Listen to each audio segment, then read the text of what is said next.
ठीक है, अब जब हमने यह बात स्पष्ट कर दी है तो चलिए आपके अंतिम मिशन पर चर्चा करने पर फिर से ध्यान केंद्रित करते हैं और यह क्यों आवश्यक है कि यह स्वीडन शहर में हो। एडवर्ड ने घोषणा की। उसकी निगाहें जमे हुए पवन पर टिक गईं। पवन अटूट बर्फ में जकड़ा हुआ था, एक ऐसी सजा जिससे वह अंततः पिघल जाएगा, लेकिन इसमें शायद 1 या 2 घंटे लगेंगे। हालांकि जिस तत्व का वह उपयोग करता था उसी में फंसा होना एक प्रकार का प्रतिशोध था जिसने उसे बहुत गहराई से प्रभावित किया। जैसे ही टीम के हर सदस्य और वहां मौजूद हर जादूगर ने स्थिति के बारे में फुसफुसाना शुरू किया, सेलिन ने पवन को बर्फ में जमा देने का फैसला किया, जिससे वह भागने में असमर्थ हो गया और वह होश में रहते हुए उस शर्मिंदगी का गवाह बना जो उसे झेलनी पड़ी। आपका अंतिम मिशन स्वीडन शहर में होने वाले अगले ब्लड मून युद्ध में विजयी होना है, जनरल एडवर्ड ने घोषणा की, जिससे कमरे में मौजूद सभी जादूगर आश्चर्यचकित रह गए, सिवाय कुछ ऐसे जादूगरों के जिन्हें अपनी क्षमताओं पर पूरा भरोसा था। स्वीडन शहर रसातल की जातियों के खिलाफ पिछले 5 युद्ध हार चुका था। उनकी हार भयावह रही है और अब तक उनका अस्तित्व केवल उनकी शहर की दीवारों की मजबूत नींव के कारण ही संभव हो पाया है। हालांकि एबिस जाति अभी तक दीवारों को पूरी तरह से भेदने में सफल नहीं हुई है, लेकिन हालिया हमला सफलता के बेहद करीब आ गया था, जिसमें उनमें से कुछ तो विशाल दीवारों पर चढ़ने में भी कामयाब रहे। इसीलिए आप सब यहाँ एकत्रित हुए हैं। याद रखिए, इस युद्ध के दौरान हम केवल नगर रक्षकों के समर्थन पर ही भरोसा कर सकते हैं, क्योंकि नगर के सभी कबीलों को भारी नुकसान उठाना पड़ा है और उनका कहना है कि वे अपने कबीले के और लोगों को नगर के लिए बलिदान करने का जोखिम नहीं उठा सकते। एडवर्ड ने स्थिति की गंभीरता पर जोर देते हुए अपनी बात समाप्त की। मैं हार के इस सिलसिले को खत्म करना चाहता हूं और मैं चाहता हूं कि इसका अंत इस तरह हो कि अंतरिक्ष पोर्टल से बाहर निकलने वाली रसातल की जातियां वापस लौटने के विचार से ही काम उठे। क्या तुम समझते हो?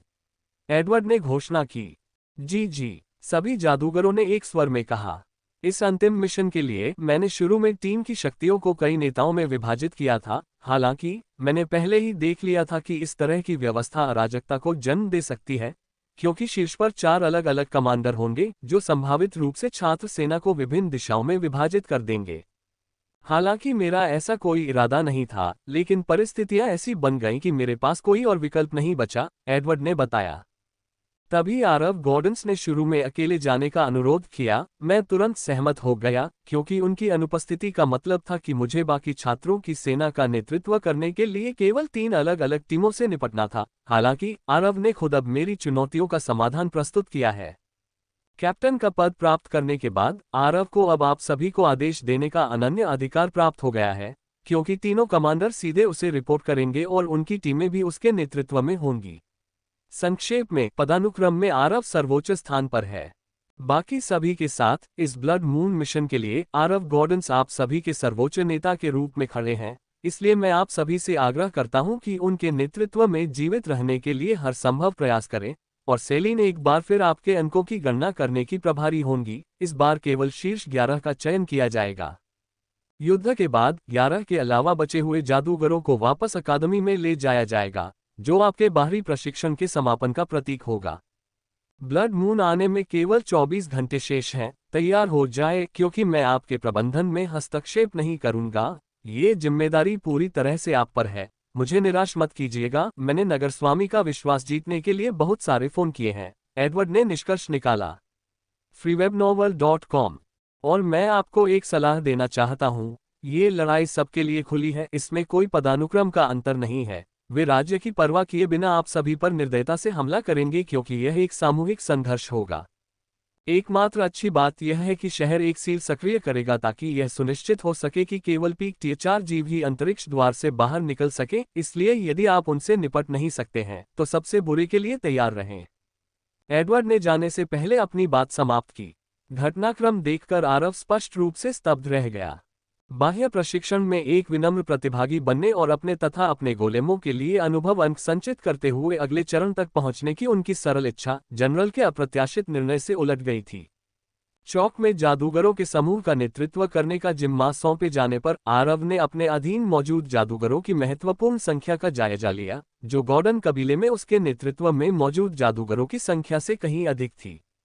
अवनी, इन मिशनों में कितने जादूगर बच गए हैं और इस युद्ध में मुझे कितनों का नेतृत्व करने का जिम्मा सौंपा गया है? आरव ने पूछा। लगभग 3000 और कुछ और। ऐसा लगता है कि उनमें से कई केवल संख्या बढ़ाने के लिए वहां मौजूद हैं और कुछ के मारे जाने की उम्मीद है, जिससे युद्ध देवता जादूगर अकादमी को असली प्रतिभाओं को छांटने का मौका मिलेगा। अवनी ने जवाब दिया। ऐसा लगता है कि वे सबसे प्रतिभाशाली व्यक्तियों की पहचान करने और उनमें भारी निवेश करने के लिए दृढ़ संकल्पित है। अंतर अकादमी प्रतियोगिता को लेकर उनका संदेह स्पष्ट है, जिससे यह अस्थिरता पैदा हो रही है, अवनी ने टिप्पणी की। मेरा कर्तव्य है कि मैं जितना हो सके उतने लोगों की रक्षा करूं, लेकिन पहले आइए उन राक्षसों के प्रकार के बारे में जानकारी जुटा लें जिनका हमें सामना करना पड़ेगा, आरव ने कहा। इतना कहकर आरव और अवनी शिविर के क्वार्टर के निकास की ओर बढ़ने लगे और उसने बीट्रेस और लुकास की ओर मुड़कर कहा, मेरे पीछे आओ। ये पहला मौका था जब आरव ने उन पर अपना अधिकार जताया। हालांकि बीट्रेस ने शायद इसका स्वागत नहीं किया होगा, लेकिन उसने मजबूरीवश उसकी बात मान ली। योजक चिन्ह, मैंने तुम्हें उन्हें चुनौतीपूर्ण स्थिति में डालने का निर्देश दिया था, लेकिन स्वीडन शहर, ऐसा लगता है जैसे तुम्हें कष्ट पहुंचाने में आनंद आता है। उन्हें ऐसे शहर में लाकर जहां उन्हें विभिन्न प्रकार के अज्ञात प्राणियों का सामना करना पड़ेगा, तुमने काम को बेहद कठिन बना दिया है। प्रत्येक मरे हुए प्राणी की अपनी अनूठी कमजोरियां होती हैं, जो इसे एक दुर्जय या चुनौती बनाती हैं, और जिन मरे हुए प्राणियों का उन्हें सामना करना पड़ेगा उनकी भारी संख्या मजबूत इच्छाशक्ति की कमी वाले लोगों को आसानी से पछाड़ सकती है। मैं आपको उनका वरिष्ठ कहने या उनका जल्लाद कहने के बीच दुविधा में हूँ, जनरल एडवर्ड ने टिप्पणी की। अगर प्रथम वर्ष के जादूगरों को पता चले कि उनके मिशनों का संचालन एडवर्ड नहीं बल्कि सेलिन कर रही थी, तो वे दंग रह जाएंगे। एडवर्ड तो सिर्फ नामात्र का मुखिया था, वहीं चेहरे पर निशान वाली सेलिन ही मिशन सौंपने, किस टीम को कौन सा मिशन दिया जाएगा और उनके अंतिम मिशन गंतव्य तय करने का फैसला करती थी। वह एडवर्ड से बात करने के लिए मुड़ी। चूंकि यह इस प्रतिष्ठित संस्थान में एक छात्र के रूप में मेरा अंतिम वर्ष है, इसका अर्थ है कि मुझे अपने कबीले में वापस लौटना होगा। इसलिए इससे पहले मेरा उद्देश्य वॉर गॉडमेज अकादमी की छात्र सेना के अगले नेता को तैयार करना है, और मुझे विश्वास है कि मुझे एक योग्य उत्तराधिकारी मिल गया है जिसे अपनी क्षमताओं को प्रदर्शित करने के लिए एक उपयुक्त युद्ध क्षेत्र की आवश्यकता है। जल्द ही जब अन्य अकादमियां हमारी सेना के कारनामों के बारे में सोचेंगी, तो उसका नाम सम्मान और भय का भाव पैदा करेगा। इसलिए मास्टर डंस, आराम से बैठिए और पहले दौर के समापन को देखिए और देखिए कि मैंने उन्हें जिन परिस्थितियों से गुजारा है, उसके बाद वे कितना विकसित हो गए हैं। सेलिन ने स्क्रीन पर ध्यान वापस लगाने से पहले घोषणा की, जहां आरव और उसके साथी प्रत्येक रक्तचंद्र के दौरान शहर के प्रतिद्वंद्वी के बारे में जानकारी प्राप्त करने की कोशिश कर रहे थे। अंततः रक्तचंद्र का दिन आ गया था और युद्ध में लड़ने की तैयारी कर रहे स्वीडन के नगर रक्षक पहले से ही शहर के द्वार के बाहर मौजूद थे। वे इस विचार से चिंता से भर गए थे कि वे शायद अपने प्रियजनों को फिर कभी नहीं देख पाएंगे, क्योंकि वे जानते थे कि कैसे दूसरी आयाम की जाति का सामना करने के लिए भेजी गई उनकी पिछली सेनाएं पिछले 5 रक्तचंद्र युद्धों के दौरान लगभग पूरी तरह से नष्ट हो गई थीं।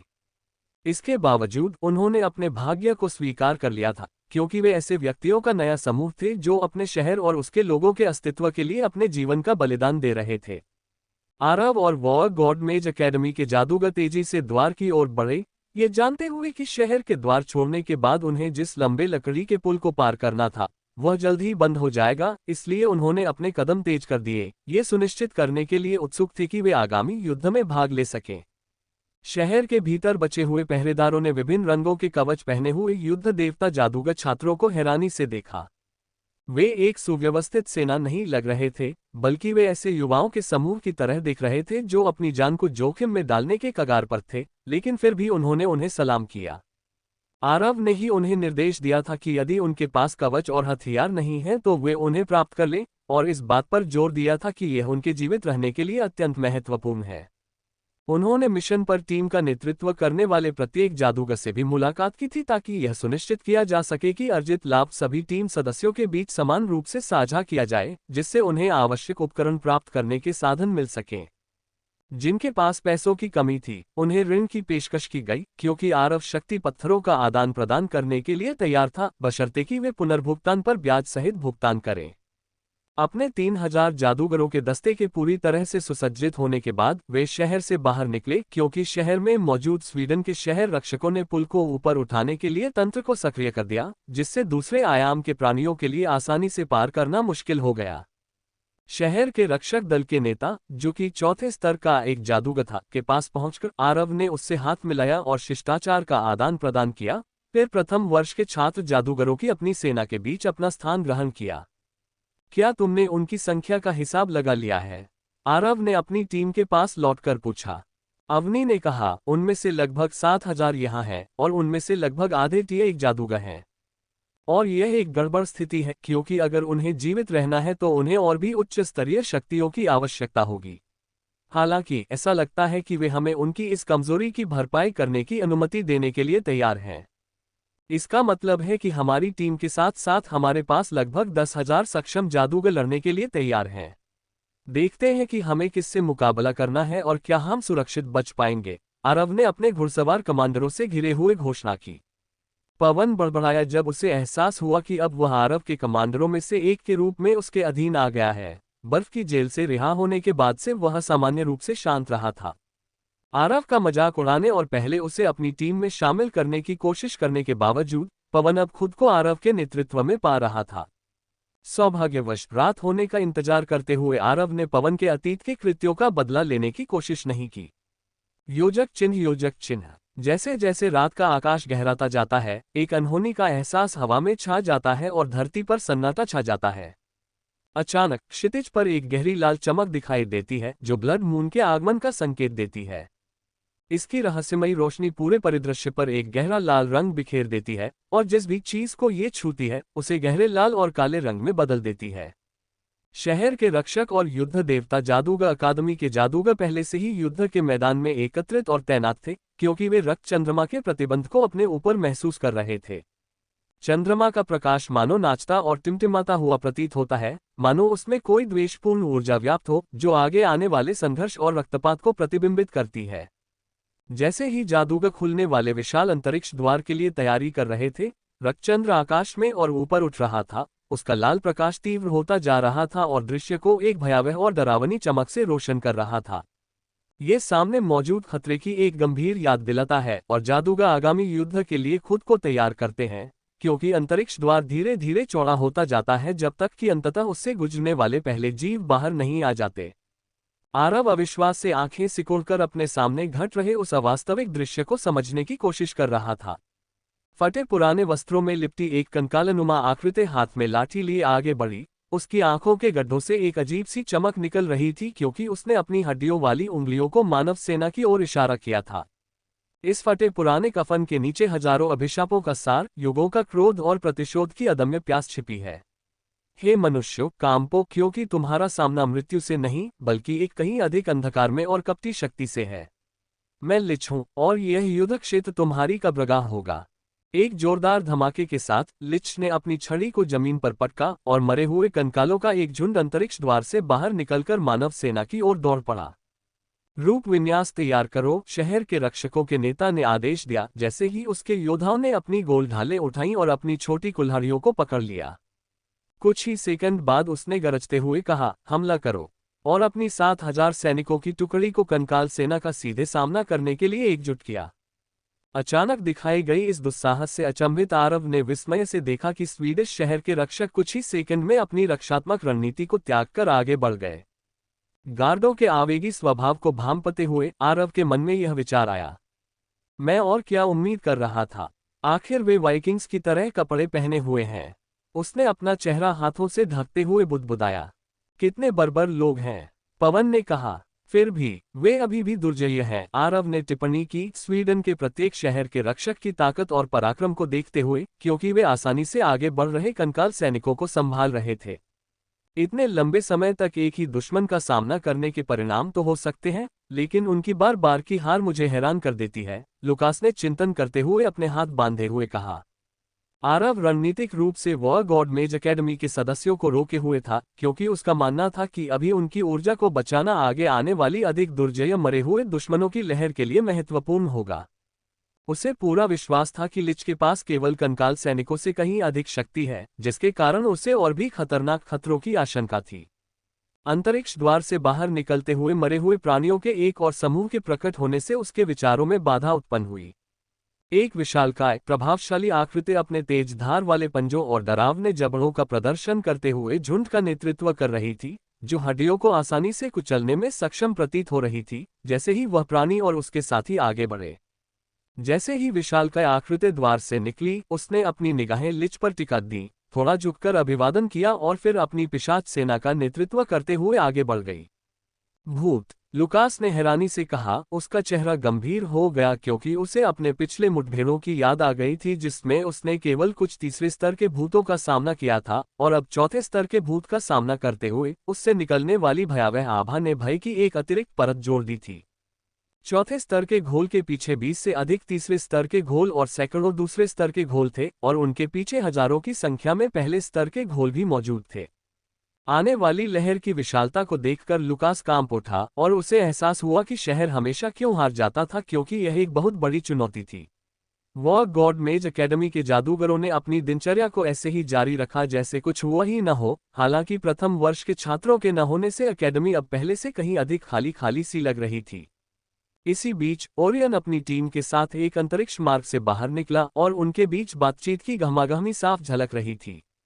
मुझे यकीन है कि अब जब आपने आखिरकार अपने राज्य को स्थिर कर लिया है, तो अर्थ बोर्ड रैंकिंग में आपकी स्थिति में सुधार हुआ होगा, उनके एक अनुयायी ने टिप्पणी की।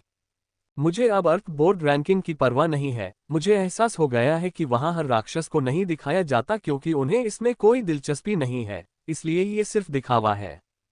मैं ये जानना चाहता हूं कि कप्तान के पद पर मेरा क्या स्थान है, न कि यह कि मुझे वहां असली प्रतिस्पर्धा मिलेगी और मैं देखूंगा कि मैं सर्वश्रेष्ठ से कितना पीछे हूं, क्योंकि वह रैंकिंग झूठ नहीं बोलती। ओरियन ने हाल ही में घटी एक घटना को याद करते हुए मुट्ठी भींचते हुए जवाब दिया, जिसने उसे बदल दिया था। चौक में मचे हंगामे के कारण उनकी बातचीत बाधित हो गई। देखो, लीडरबोर्ड अपडेट हो गया है और रैंकिंग में एक नया कप्तान आ गया है, किसी ने चिल्लाकर कहा, जिससे सभी लोग लीडरबोर्ड की ओर दौड़ पड़े। भीड़ नए टियर 5 मैच की पहचान जानने के लिए उत्सुक थी और कप्तान की रैंकिंग की जांच करने के लिए वहां दौड़ पड़ी थी। किसी नए कप्तान का उभरना दुर्लभ था। रैंकिंग में आखिरी कप्तान को 6 महीने पहले शामिल किया गया था, इसलिए जब उन्हें एक नए कप्तान के बारे में पता चला तो वे वास्तव में उत्सुक थे। freewebnovel.com। लेकिन जब उनकी नज़र कप्तान वर्ग में नए रैंक वाले जादूगर के नाम पर पड़ी तो वे चौंक गए, क्योंकि वे जानते थे कि निचले दर्जे के जादूगरों के लिए कप्तान के पद पर पदोन्नत होने से पहले आवश्यक 1 लाख अंक जमा करना आसान नहीं था। बोर्ड पर नाम देखकर ओरियन और उसकी टीम दंग रह गए। वे सभी कुछ सेकंड के लिए अवाक रह गए, फिर ओरियन ने चुप्पी तोड़ी। मुझे याद दिलाओ, अगले महीने ब्लड मून से पहले मुझे किससे लड़ना है? क्या वह तरुण के शिष्य आरव गॉर्डन्स नहीं है? ओरियन ने दृढ़ भाव से पूछा। हाँ, उसका नाम आरव गॉर्डन्स है, लेकिन पिछली बार जब हमने उसे देखा था तो वह सिर्फ एक टियर 2 मैच था। वह इतनी जल्दी कैप्टन के पद पर कैसे पहुंच गया? ओरियन के एक अन्य अनुयायी ने पूछा, जिससे उनकी बातचीत सुन रहे एक राहगीर की जिज्ञासा जागृत हुई और वह हंस पड़ा। ऐसा लगता है कि आप लोग कुछ समय से रसातल में थे और अकादमी में जो कुछ हो रहा है उससे अनजान रहे हैं। आरव अब टियर 3 का जादूगर है, टियर 2 का नहीं। कम से कम जब वह आखिरी बार सार्वजनिक रूप से दिखाई दिया था तब तो यही उसकी श्रेणी थी, राहगीर ने उन्हें बताया। उसका टियर 3 मैच क्षेत्र में प्रवेश करना समझ में आता है, लेकिन कप्तान के पद पर उसका होना एक गलती प्रतीत होती है, क्योंकि वह केवल एक टियर 3 मैच के रूप में इतने अधिक उपलब्धि अंक अर्जित नहीं कर सकता था। जब ओरियन अपनी ठुड्डी के नीचे हाथ रखकर स्थिति पर विचार कर रहा था, तभी उसके एक अनुयायी ने टिप्पणी की। पिछली बार जब आरव सार्वजनिक रूप से सामने आया था, तब वह टियर 3 मैच दायरे में था और उसने रॉयल अकादमी के एक टियर 4 प्रतिभाशाली मैच से लड़ाई की थी, जो छात्र विनिमय कार्यक्रम के लिए अकादमी में था। जिस प्रतिद्वंद्वी से उसने लड़ाई की, वह रॉयल अकादमी का सबसे शक्तिशाली योद्धा था और वह ड्रैगनमिर कबीले का सदस्य भी था, राहगीर ने बताया, जिससे ओरियन की टीम और रसातल से अभी अभी लौटी अन्य टीमें, जो आरव गॉर्डन्स नामक जादूगर से अपरिचित थीं, सदमे से हॉर्न थीं। तो वह कैसे हार गया? ओरियन ने पूछा, क्योंकि उसने कभी सोचा भी नहीं था कि आरव ने ड्रैगनमिर कबीले के किसी सदस्य के खिलाफ लड़ाई में जीत हासिल की होगी। खैर, यहीं पर आप गलती कर रहे हैं। आरव ने वास्तव में उसे हराया था और इतना ही नहीं, ड्रैगनमिर कबीले के सदस्य से मुकाबला करने से पहले ही वह रॉयल अकादमी से भेजे गए अन्य सभी जादूगरों पर विजय प्राप्त कर चुका था, जबकि वह केवल एक टियर 3 जादूगर था। इसलिए सरल शब्दों में कहें तो उसने अकेले ही अकादमी की प्रतिष्ठा बचाई। तो अगर वह अंततः चौथे स्तर के जादूगर क्षेत्र में प्रवेश कर चुका है और अब उसके पास 5वें स्तर के जादूगर की युद्ध शक्ति है, तो मुझे आश्चर्य नहीं होगा, राहगीर ने आत्मविश्वास से कहा, जिस पर ओरियन ने अविश्वास भरी हंसी निकाली। क्या तुम्हें लगता है कि अलग अलग रैंक के बीच लड़ाई इतनी आसान होती है? ये फिर से निचली रैंक की बात नहीं है, हम यहाँ मध्य रैंक की बात कर रहे हैं। अपने स्तर से ऊपर लड़ना कोई मामूली बात नहीं है। ओरियन ने कहा, उसे यकीन नहीं था कि आरवुल्फ अब टियर 5 मैच का मुकाबला कर सकता है। खैर, जैसा कि मैंने कहा, अगर वह टियर 4 मैच दायरे में है तो मुझे संदेह है कि कोई भी टियर 5 उसके सामने टिक पाएगा, क्योंकि उसके गोलेम भी उतने ही दुर्जय हैं जितना कि वह खुद है, राहगीर ने कहा जब ओरियन और उसकी टीम गुस्से में भीड़ से बाहर निकल रही थी। ऐसा लगता है कि वह लड़का उम्मीद से कहीं ज्यादा तेजी से ताकतवर हो रहा है, हमें उसे जल्दी से काबू में करना होगा और इसे एक दुर्घटना जैसा दिखाना होगा, ओरियन की टीम के एक सदस्य ने टिप्पणी की। मेरी चिंता मत करो, जब समय आएगा मैं सुनिश्चित कर लूंगा कि उसका ख्याल रखा जाए, ओरियन ने वहां से जाते हुए आश्वासन दिया। योजक चिन्ह जनरल एडवर्ड वुल्फ डंस और मेजर सेलिन शहर की दीवारों के ऊपर तैनात थे और ब्लड मून युद्ध की शुरुआत की निगरानी कर रहे थे। सेलिन ने एक जिज्ञासु भाव से एडवर्ड की ओर देखा। सच कहूं तो मुझे उम्मीद नहीं थी कि तुम अभी भी यहाँ मिलोगे। मेरा मानना है कि प्रतिष्ठित वॉर गॉड मेज अकेडमी के जनरल के रूप में युद्ध के मैदान में तुम्हारी उपस्थिति हमेशा आवश्यक होती है, तो तुमने यहाँ रहने का विकल्प क्यों चुना है? सेलेन ने अपने साथी योद्धा से पूछा। एडवर्ड ने उसके सवाल के जवाब में दिल खोलकर हंस दिया। अरे, मेरी शिष्या को पूरा यकीन है कि अकादमी में उसके स्नातक होने से ठीक पहले उसे अपना अगला शीर्ष सैन्य अधिकारी मिल गया है, और आप नहीं चाहते कि मैं देखूं और पता लगाऊं कि आपको उसमें वास्तव में क्या दिखता है। नहीं, ऐसा नहीं है, मैं देखना चाहता हूं कि क्या उसमें भी आपके जैसी ही निर्ममता है, उसने स्पष्ट किया। आप उसकी क्षमताओं को देखकर सुखद आश्चर्यचकित हो सकते हैं, सेलेन ने एक शरारती मुस्कान के साथ बीच में कहा और फिर नीचे चल रही झड़प पर अपना ध्यान केंद्रित कर लिया। चौथे स्तर के घोल ने एक कान फाड़ देने वाली चीख निकाली जो आकाश में गूंज उठी, जिसके बाद उसके पीछे मौजूद घोलों ने भी अपनी अपनी भयावह और परेशान करने वाली चीखें निकाली। जैसे ही वे दो समूहों में बंट गए और स्वीडन शहर के रक्षकों की ओर बढ़े, जो कंकाल सैनिकों के खिलाफ अपनी जगह पर डटे रहे, सिवाय तीसरे स्तर के उन घोलों के जो अपने नेता की रक्षा के लिए पीछे रह गए थे। वे पिशाच अविश्वसनीय गति से आगे बढ़े और ज्वार की लहर की तरह दोनों ओर से स्वीडन शहर की सुरक्षा सेना पर टूट पड़े।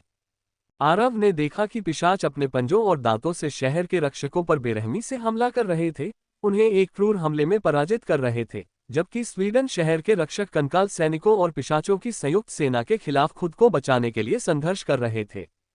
मुझे कुछ जादूगरों के साथ रिहा कर दो और मैं इस समस्या से तुरंत निपट लूंगा, पवन ने सुझाव दिया, लेकिन आरव ने सिर हिलाने से पहले बस उसकी ओर एक नजर डाली।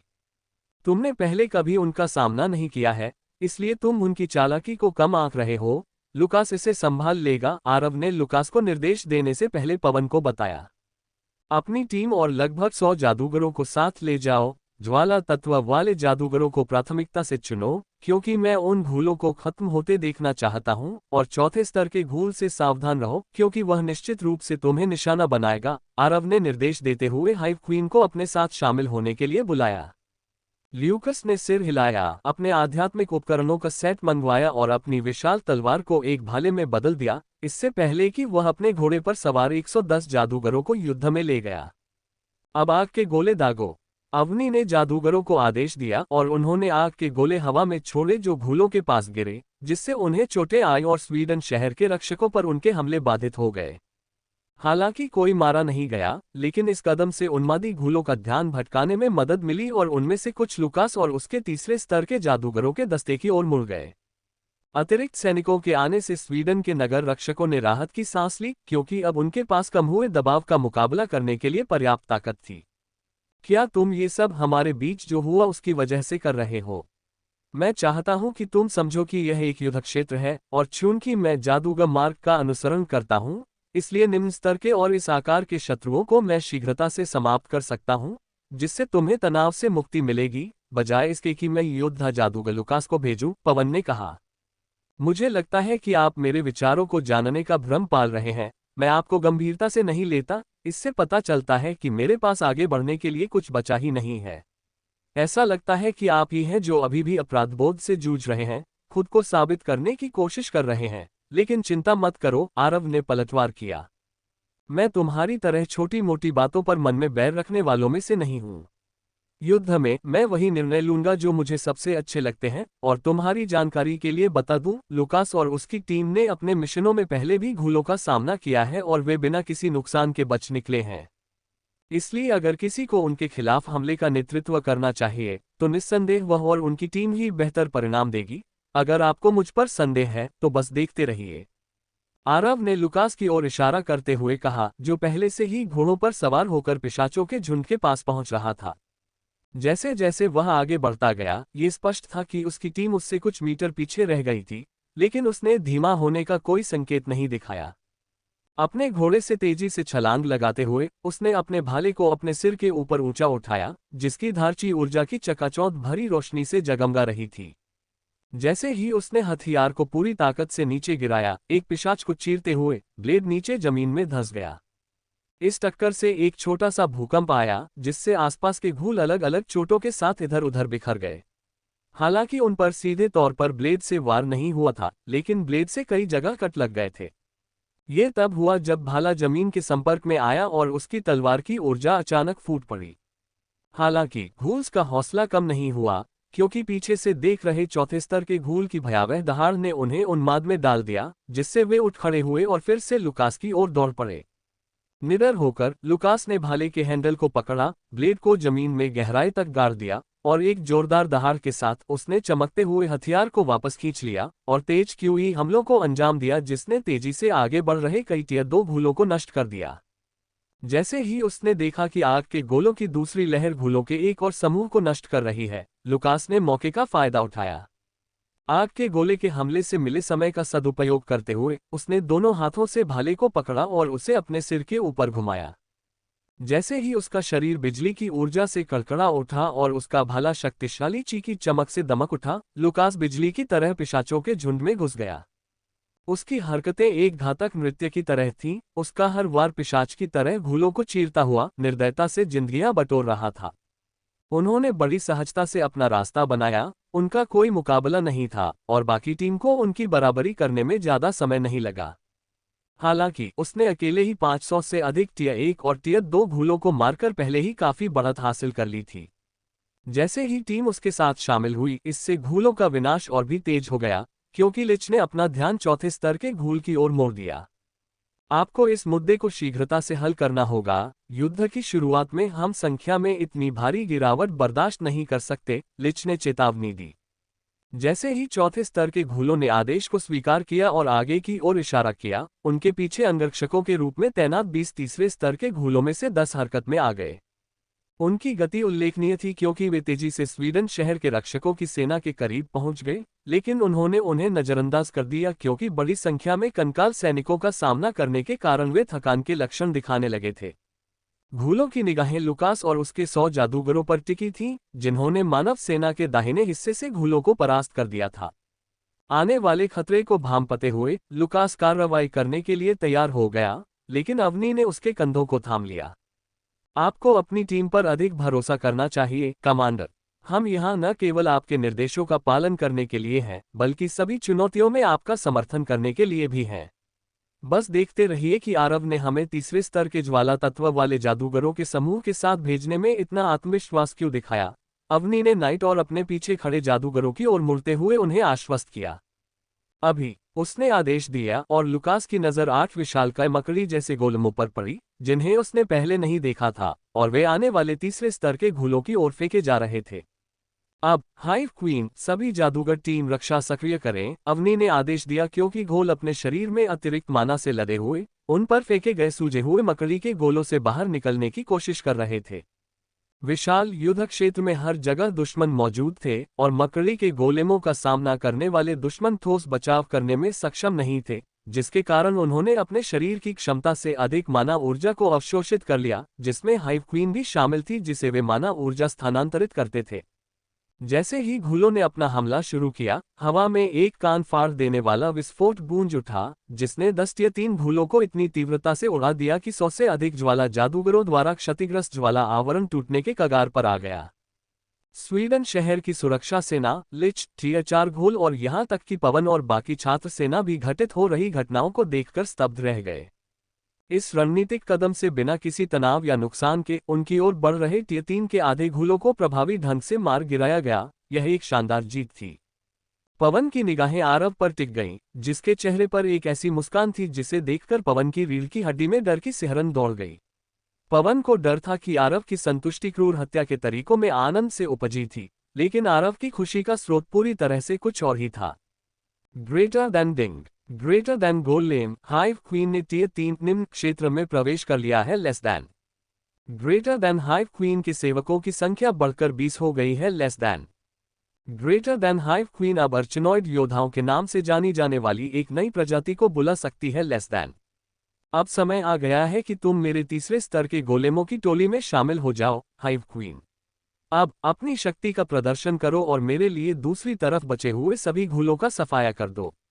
आरव ने हाइव क्वीन से मानसिक रूप से संवाद किया, और जैसे जैसे उसके अनुभव अंक बढ़ते गए और हर उपलब्धि अंक के साथ उसका छात्र बैज चमकता गया, वह खुशी से झूम उठा। जैसे जैसे छात्र जादूगरों द्वारा प्रत्येक शत्रु को पराजित किया जाता था, वह देखता था कि उसके अंक एक एक करके बढ़ रहे हैं, जिससे वह सोचने लगा कि क्या ये कोई गड़बड़ी है या शायद अभियान के कप्तान और सर्वोच्च पदस्थ नेता के रूप में उसकी भूमिका की एक विशेषता है। अर्चनेट प्रिंसेस गोलेम। नाम, छत्ते की रानी। स्तर 41। क्षेत्र, निम्न स्तर 3। पद, लघु छत्ता रानी। पद, कप्तान। शक्ति, 96। चपलता, 104। सहन शक्ति, 96। माना, 15,000 बटा 15,000। विशेष शक्तियां, लघु शक्ति जालों का शासक। पशु कारक XA। विशेष कौशल, तीव्र प्रजनन स्तर 5। Advanced blade mastery level 5। Web manipulation level 5। निम्न स्तरीय मकड़ी गोलेम संबंध 20/20 विभिन्न प्रकार की मकड़ियों को उत्पन्न करने में सक्षम, अब 3 अलग अलग मकड़ी प्रजातियों को उत्पन्न करने में सक्षम। डेमन अर्चनेड आर्मर पूर्ण सेट पीक टियर-3। चपलता जोड़ 200। ताकत जोड़ 100। सहन शक्ति जोड़ 60। अरचिंदा राजकुमारी स्पाइडर गोलेम की सभी जादुई शक्तियां 50% तक कम हो जाती हैं। माना पुनर्जनन जोड़ 200%। मकड़ी के जाले अधिकांश हथियारों की तुलना में कहीं अधिक मजबूत और नुकीले होते हैं। जब आरव आदेश देने में व्यस्त था, तब भी हाइव क्वीन अपनी अंतिम विकास प्रक्रिया से गुजर रही थी, क्योंकि वह एक तेज रोशनी से घिरी हुई थी जो आरव के माना और सिस्टम पॉइंट्स के एक हिस्से को सोखती हुई प्रतीत हो रही थी, और वह उन्हें कम होते हुए देख रहा था। आरव ने देखा कि उसकी स्पेस रिंग से अपरिचित दुर्लभ पदार्थ निकलकर हाइव क्वीन की ओर तैर रहे थे और उसके चारों ओर फैली चमकदार रोशनी में गायब हो गए, जिसने युद्ध के बीच उसे लोगों की नजरों से छिपा रखा था। युद्ध के बीच में अपने गोलेम के दायरे को उन्नत करने का साहस केवल तुम ही कर सकते हो। क्या तुम्हें इस बात की चिंता नहीं है कि तुम्हारे कीमती गोलेम के साथ कुछ बुरा हो सकता है? त्रिशा ने भावहीन चेहरे के साथ पूछा, जिससे आरव उसके असली भावनाओं को लेकर अनिश्चित रह गया। उनकी पूरी टीम और पर्यवेक्षकों ने सोचा कि हाइव क्वीन की सफलता आरव की मंशा थी, और उन्होंने मान लिया कि आरव नियंत्रण में था, लेकिन वास्तविकता में वह भी उतना ही अनजान था जितना वे थे। वह इतना ही जानता था कि यह उसकी प्रणाली का काम था, जिसे गोलेम को तोड़ने के लिए पहले कभी इतनी नाटकीय प्रक्रिया की आवश्यकता नहीं पड़ी थी। लेकिन आरव को पूरा यकीन था कि अगर सिस्टम इस प्रक्रिया को शुरू कर रहा है, तो ऐसा करने के पीछे उसका कोई बहुत महत्वपूर्ण उद्देश्य जरूर होगा। उसे कुछ दुर्लभ धातुएं और ढाली हुई रेत दिखाई देने लगी जिन्हें हाइव क्वीन के पास ले जाया जा रहा था, क्योंकि उसे याद आया कि उसने हाल ही में अनलॉक की गई गोलेम तकनीक कला की पुस्तक के पन्नों में उन्हें देखा था। ये वही पुस्तक थी जो गॉर्डन परिवार के मुखिया द्वारा उनके उत्तराधिकारियों को सौंपी गई थी। इससे पुस्तक के शेष सभी पृष्ठों को खोलने और पुस्तक में छिपे रहस्यों को जानने की उसकी जिज्ञासा और बढ़ गई, लेकिन चूंकि सिस्टम पुस्तक का रक्षक बन गया था, इसलिए आरव प्रत्येक छोटे दायरे में सफलता प्राप्त करने के बाद केवल 2 पृष्ठ ही देख पाता था। इसलिए जब तक वह टियर-3 मेज दायरे में सफलता हासिल नहीं कर लेता, तब तक वह गोलेम तकनीकों के रहस्यों से भरी किसी भी किताब को देखने के बारे में भूल जाएगा जो उसके पास मौजूद थी और उसका इंतजार कर रही थी। जब उसे लगा कि सब कुछ खत्म हो गया है, तभी उसने महसूस किया कि उसके हाथ अपने आप चलने लगे हैं। वह विरोध करना चाहता था, लेकिन सिस्टम स्पिरिट की आवाज उसके दिमाग में गूंज उठी, मानो उसने उसे एक मानसिक संदेश भेजा हो।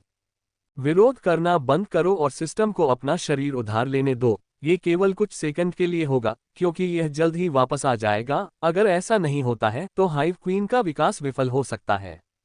अधिक गंभीरता से कहें तो सिस्टम अपने दायरे को उन्नत करने के लिए इन पारंपरिक तरीकों और चरणों को छोड़ना पसंद करता, लेकिन यहाँ एकत्रित भारी भीड़ को देखते हुए, बिना किसी दुर्लभ सामग्री के या आवश्यक मुख्य अनुष्ठानों का पालन किए बिना केवल सिस्टम पॉइंट्स का उपयोग करके अपने गोलेम को अगले दायरे में पहुंचाना काफी संदिग्ध होगा। इसीलिए इस प्रणाली ने इस प्रक्रिया का पालन किया है। इसलिए अब संघर्ष करना बंद करो और इसे कुछ और सेकंड के लिए तुम्हारे शरीर को नियंत्रित करने दो। ये तुम्हारे प्रतिरोध के साथ ज्यादा देर तक टिक नहीं सकती, प्रणाली की आत्मा ने पहले समझाया था। आरव ने अपने शरीर को छुड़ाने की कोशिश की, लेकिन अपने हाथों को हिलते हुए देखकर उसे अभी भी अजीब सा महसूस हो रहा था।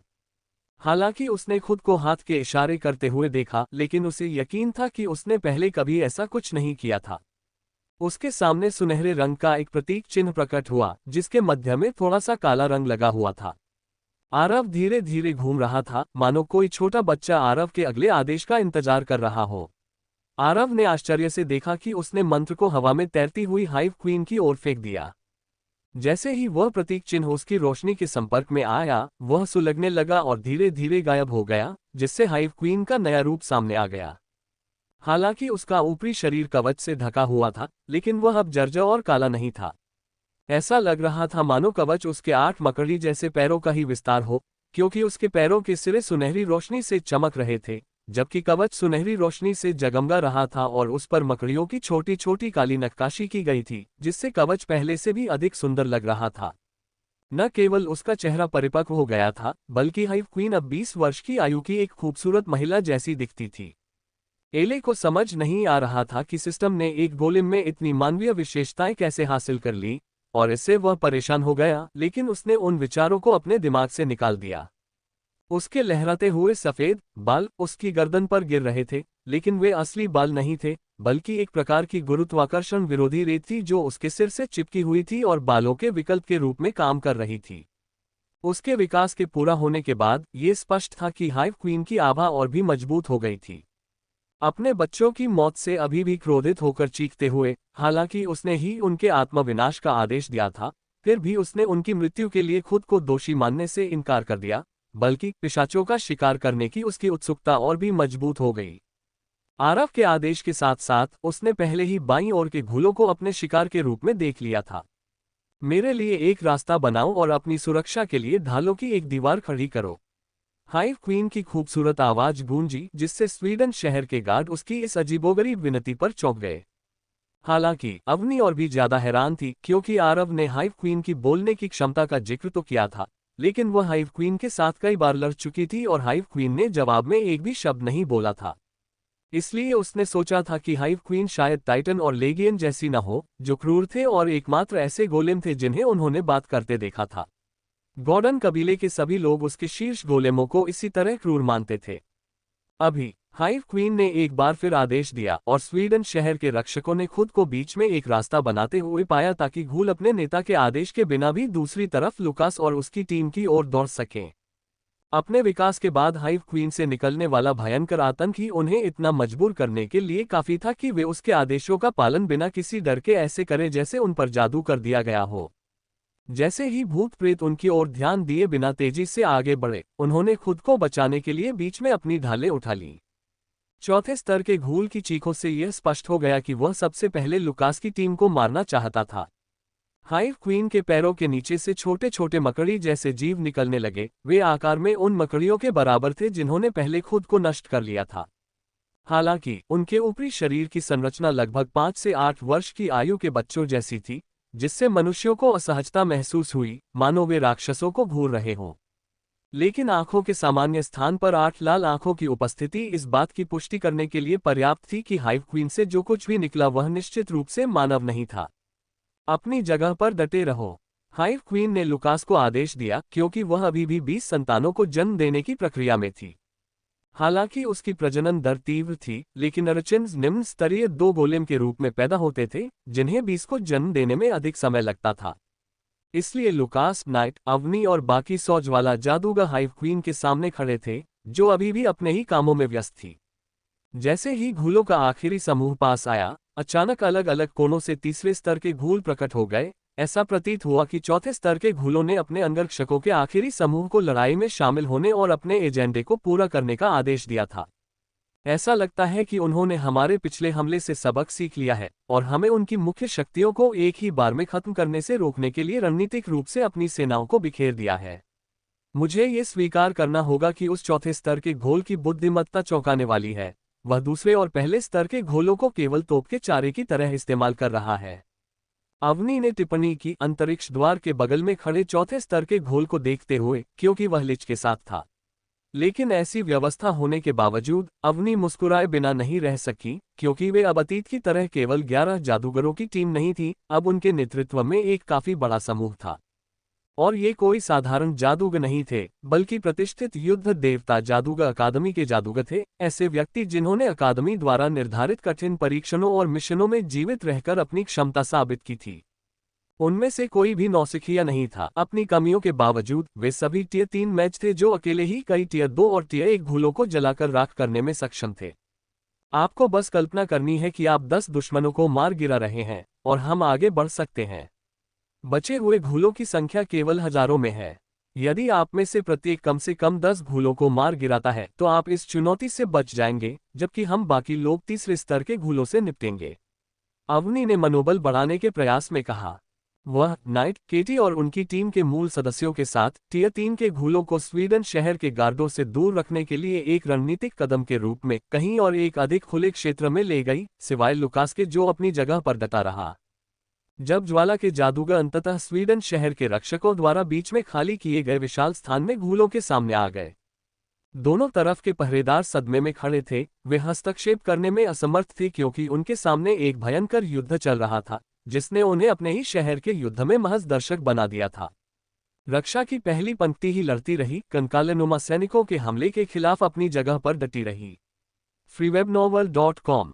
हालांकि उनकी थकान चरम सीमा पर पहुंच चुकी थी और ऐसा लग रहा था कि वे जल्द ही पूरी तरह से पराजित हो जाएंगे।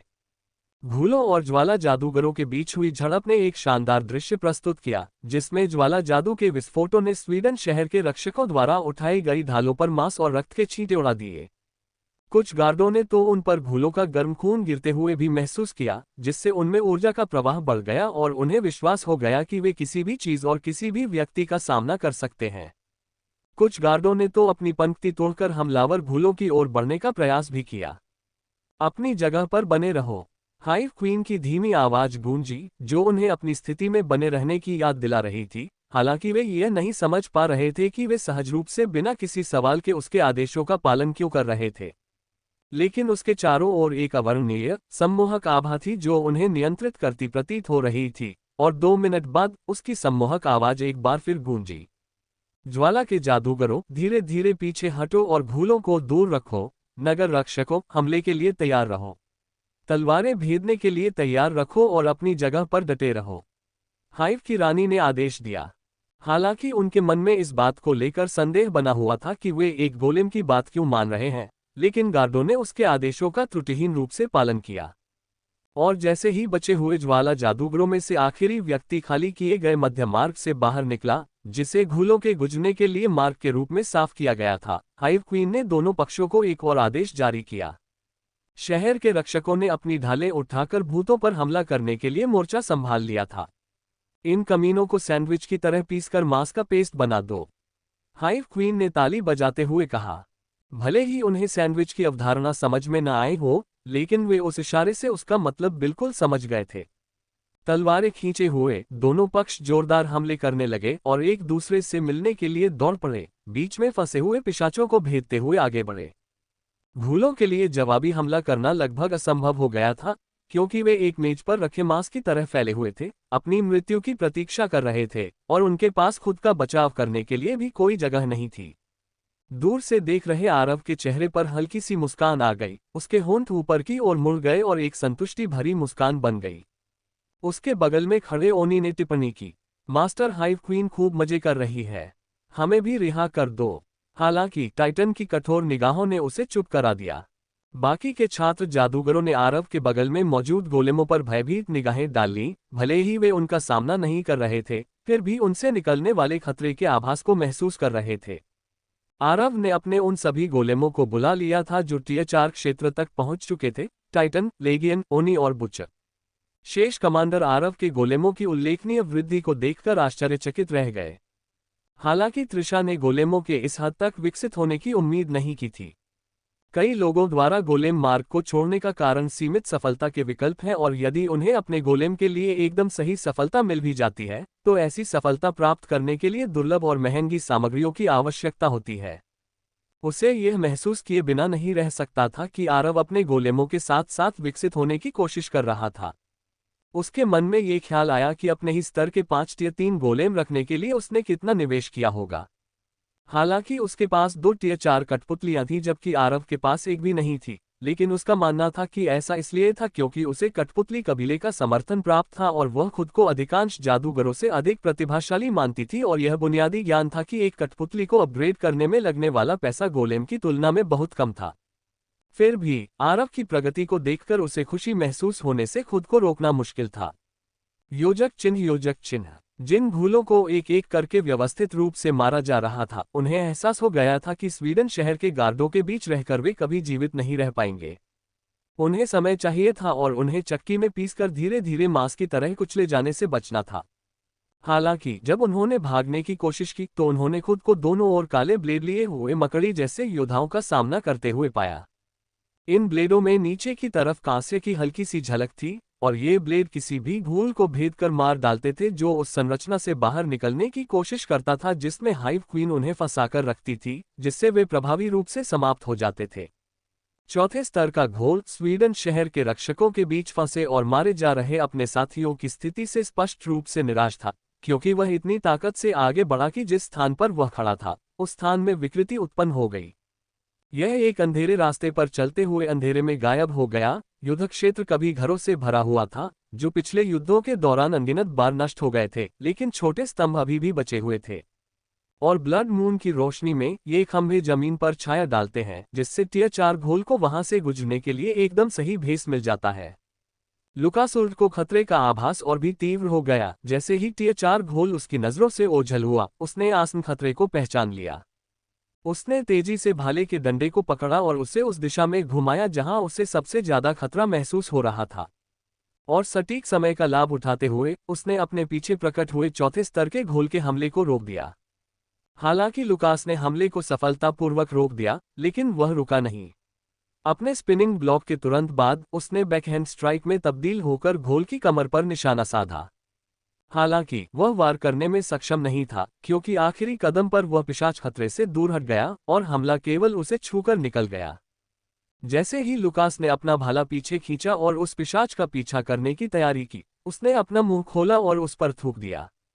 तेजी से प्रतिक्रिया करते हुए लुकास ने थूक को रोकने के लिए अपने हाथ ऊपर उठाए, लेकिन उसे आश्चर्य हुआ कि जिस जगह थूक गिरा उस जगह पर उसके स्पिरिट इक्विपमेंट आर्मर में छेद हो गया।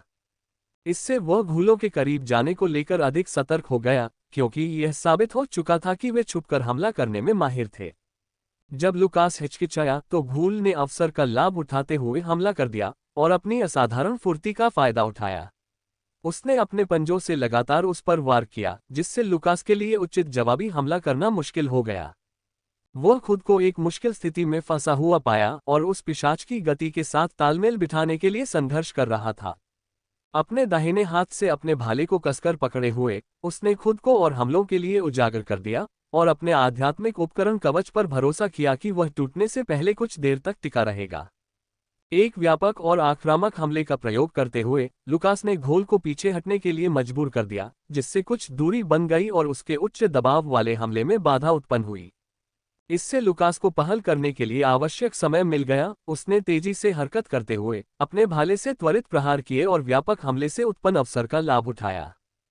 प्रत्येक प्रहार के साथ लुकास अपने प्रहारों में बिजली के तत्व को समाहित करता था, उसे ची के साथ मिलाकर। इस प्रहार से घोल कई मीटर पीछे उड़ गया। जब लुकास ने घोल को देखा तो उसे संतोष की अनुभूति हुई, क्योंकि उसे एहसास हुआ कि उसने आखिरकार चौथे स्तर के घोल के मोटे कवच को भेद दिया है। अपने हथियार को एक बार फिर मजबूती से पकड़ते हुए लुकास के चेहरे पर हल्की सी मुस्कान थी। काफी समय से मुझे ऐसा महसूस नहीं हुआ है। जब से मैं मध्य स्तर पर आया हूं, ऐसा लगता है कि मेरे विरोधी या तो मेरे हमलों का सामना करने के लिए बहुत कमजोर हैं या अभी तक मुझसे मुकाबला करने के लिए तैयार नहीं है। लुकास ने युद्ध क्षेत्र की निगरानी कर रहे आरव की ओर देखते हुए कहा। लेकिन अब मुझे ऐसा लग रहा है कि मैं पहली बार बिना किसी चिंता के खुद को पूरी तरह से आजाद कर सकता हूं। मैं वास्तव में आपकी अविश्वसनीय सहनशक्ति के साथ अपनी सीमाओं का परीक्षण कर सकता हूं। देखते हैं कि क्या आप वास्तव में मेरे बराबर हैं, लुकास ने घोषणा की। जैसे ही उसका शरीर सुनहरी बिजली से चमक उठा और उसकी ची ऊर्जा बेतहाशा बढ़ गई, जिससे उसके टूटे हुए आध्यात्मिक उपकरण कवच के ऊपर एक पारदर्शी ची कवच बन गया। लुकास मध्य रैंक में प्रवेश करने के बाद से ही अपनी ची और अपने नवजागृत बिजली तत्व दोनों को नियंत्रित करने पर काम कर रहा था। हालांकि इस समय वह नियंत्रण पर ध्यान केंद्रित नहीं कर रहा था, वह केवल अपनी शक्ति को एक अव्यवस्थित तरीके से प्रकट कर रहा था, क्योंकि उसे बिजली के मंत्रों के बारे में सीमित ज्ञान था। अपनी ऊर्जा में बिजली का संचार करके उसने अपने हमलों को और अधिक घातक बनाने का लक्ष्य रखा है, जिसके परिणामस्वरूप इसका रंग सुनहरा हो गया है। अवनी उन तीन भूलों को ज्यादा देर तक रोक नहीं पाएगी। पवन, मैं यह मामला तुम्हारे लिए छोड़ रहा हूँ। मुझे यकीन है कि तुम इसे संभाल लोगे। मुझे घूलों को मारने की कोशिश करने की जरूरत नहीं है। तुम्हारा काम बस इतना है कि जब तक अवनी और उसका समूह मेरे द्वारा दिए गए मिशन को पूरा नहीं कर लेते, तब तक उन्हें काबू में रखो, आरव ने कुछ देर सोचने के बाद कहा। वह जानता था कि जब लुकास चौथे स्तर के घोल के चंगुल में फंस गया तो वह निश्चित रूप से जल्द ही उस मुसीबत से बाहर नहीं निकल पाएगा, और उसे अवनी और बाकी लोगों की मदद करने के लिए किसी की जरूरत थी। आरव त्रिशा को अभी रिहा करने में हिचकिचा रहा था, क्योंकि उसने मिशन के चरणों में जीवित बचे जादूगरों के बारे में सभी विवरण जान लिए थे, इसलिए वह जानता था कि उसके पास 2 टियर 4 कठपुतलियां मौजूद हैं। उन्हें लगा कि वह पवन से कहीं अधिक मूल्यवान है और उसे आपात स्थितियों के लिए तैनात किया जा सकता है, न कि इस तरह के छोटे मोटे कामों के लिए। जब पवन ने आरव के आदेश सुने तो उसने नाक सिकुड़ी, क्योंकि उसे लगा कि आरव अभी भी उसे कमाक रहा है। उसने अपने घोड़े को बगल में लात मारी और उसे उस स्थान की ओर ले गया जहां अवनी और लुकास की कमांडर टीम के बाकी सदस्य रुके हुए थे और घूलों से घिरे हुए थे, जैसे शिकार को निगलने के लिए इंतजार किया जा रहा हो।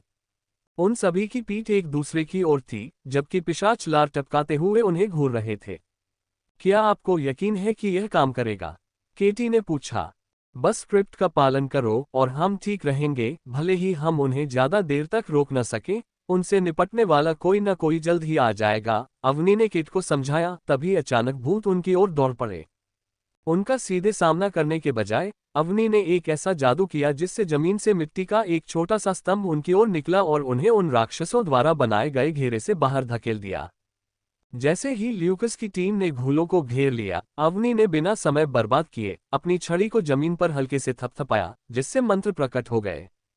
टीम के शेष 9 सदस्यों ने अपनी अपनी दिशाओं से अपनी ऊर्जा को जमीन में प्रवाहित किया और उनके किनारों से मंत्र बनने लगे और तेजी से दौड़ने लगे, जब तक कि अंत में मंत्रों के सभी कोण आपस में जुड़ नहीं गए। freewebnovel.com। जो पिशाच भागने की कोशिश कर रहे थे, वे जब मंत्रों के किनारे पर पहुंचे तो उनका सामना या तो एक विशाल अग्निगोले के विस्फोट से हुआ या पृथ्वी के एक विशाल हाथ के मुके से हुआ, जिससे वे वापस मंत्रों की सरणी के बीच में जा गिरे। बांधो, अवनी ने आदेश दिया। तभी पहले से भी बड़े हाथ प्रकट हुए, जिनका उद्देश्य तीसरे स्तर के घूलों को रोकना था। जब उन्होंने पहली बार ऐसा करने का प्रयास किया था तब उनमें केवल 5 ही थे, लेकिन अब लगभग 10 थे, जिसका अर्थ है कि उनके पास 10 से अधिक जादूगरों की माना शक्ति थी जो ट्रैपिंग रून सरणी में योगदान दे रही थी। यही बड़े बदलावों और बढ़ी हुई शक्ति का कारण था। आरव ने अवनी के साथ रून सरणी में किए जा सकने वाले संशोधनों के बारे में चर्चा की थी, और इन चीजों में एक प्रतिभाशाली होने के नाते वह प्रारंभिक सरणी को न केवल अधिक जादूगरों को समायोजित करने के लिए, बल्कि उन्हें अपने साथ घेरे में मौजूद किसी भी जादूगर से मौलिक मंत्रों का उपयोग करने में सक्षम बनाने के लिए भी संशोधित करने में सक्षम थी।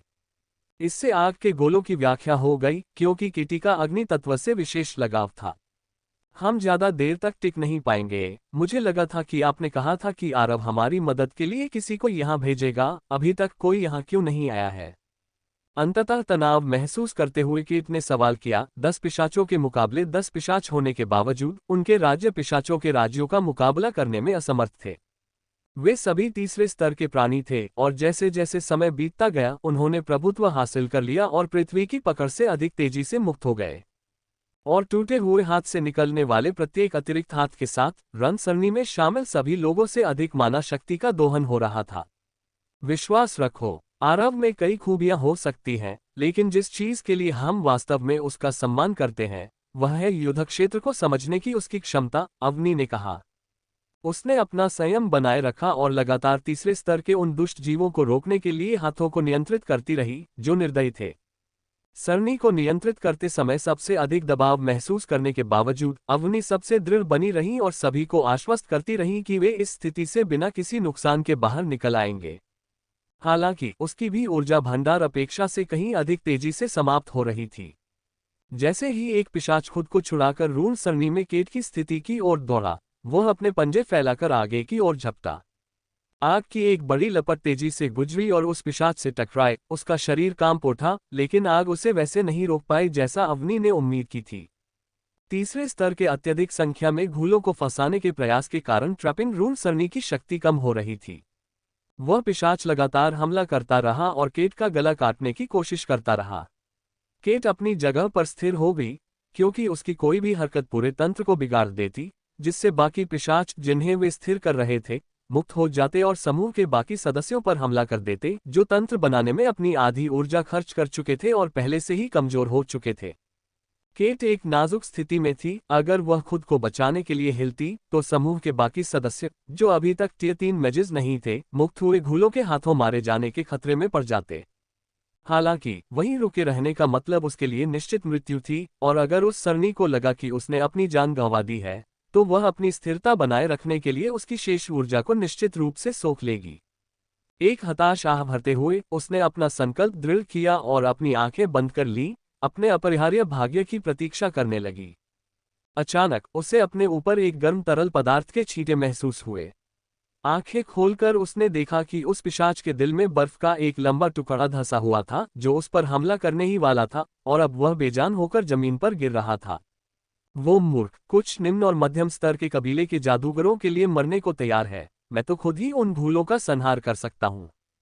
पहले ने धीमी आवाज में कुछ बुदबुदाते हुए अपने हाथ ऊपर उठाए, उन स्थिर घूलों की ओर निशाना साधते हुए जो हिलने डुलने के लिए संघर्ष कर रहे थे।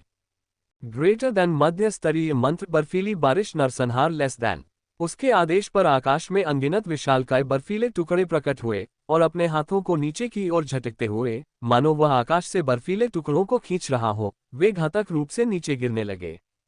बर्फ के विशालकाय टुकड़े बरसने लगे, जिससे लक्षित क्षेत्र पूरी तरह ढक गया। उनकी प्रचंड शक्ति और भेदन क्षमता ने नीचे दबे घूलों को छेद कर कुचल दिया।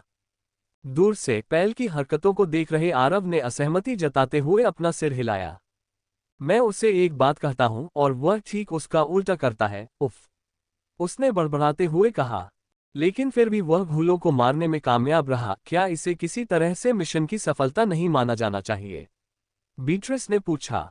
नहीं, तुम समझ नहीं रहे हो। वह इतनी सारी माना बर्बाद किए बिना भी इसे सुलझा सकता था, लेकिन उसे बस दिखावा करना था, ये साबित करना था कि वह अपने स्तर से नीचे के जीवों को मार सकता है। एक तथ्य जिससे मैं भली भांति परिचित हूं और जिसका उपयोग करने की योजना बना रहा था, लेकिन उस मूर्ख ने चीजों को और जटिल बना दिया, क्योंकि न केवल हम उसे देख सकते हैं, बल्कि अब लिच उसके पंख काटने की कोशिश करेगा। आरव ने पलटवार किया।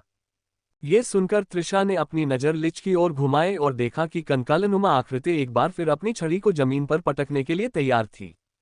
कंकालनुमा लिच ने अपनी छड़ी को जमीन पर 4 बार जोर से पटका, जिससे उसके पीछे का स्पेस गेट और भी तेज गति से घूमने लगा। आरव बेसब्री से देख रहा था, उस मरे हुए प्राणी के प्रकट होने का इंतजार कर रहा था जो जल्द ही सामने आने वाला था।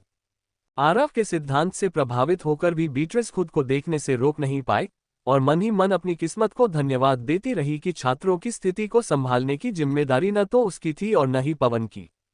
जैसे ही त्रिशा को लगा कि वे रणनीति में लिच को मात देने में असमर्थ होंगे, उसके विचारों में तब बाधा उत्पन्न हुई जब अंततः द्वार से कुछ निकला।